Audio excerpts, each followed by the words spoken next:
ঝুরঝুরে করে আলু ভাজবো। এই আলুগুলোকে ভালো করে কেটে ভিজিয়ে রেখেছি, এটা খানিকক্ষণ ভেজানো থাক।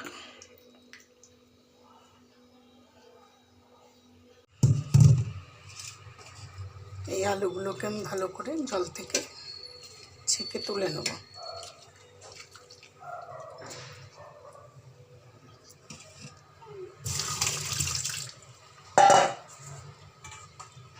এবার ভালো করে ধুয়ে নেব।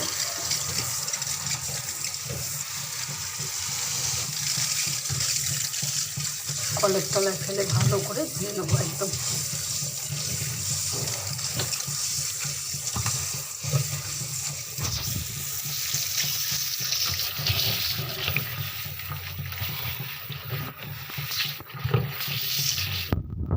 ভালো করে ধুয়ে ঝুড়িতে ছেঁকে রেখেছি।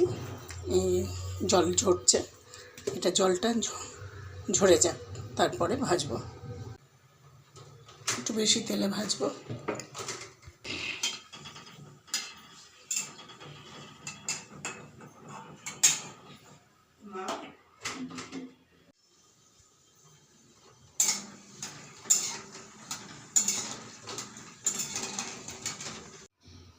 লঙ্কার ইয়েটা বাদামটা ভেজে নিলাম। এবার আলুকে ভালো করে জল চিপে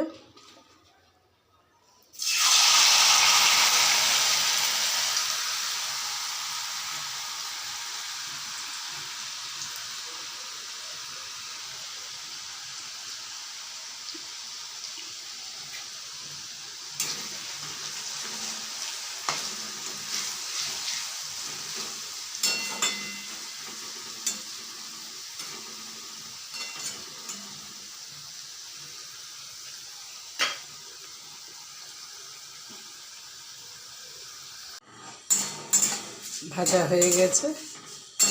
এবার আমি তুলে নেব,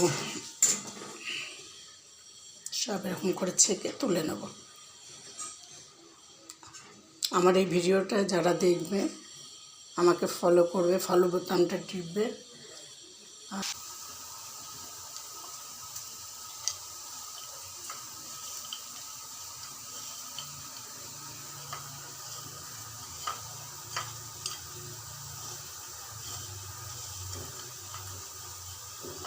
দেখো কত সুন্দর হয়েছে, খুব গরম।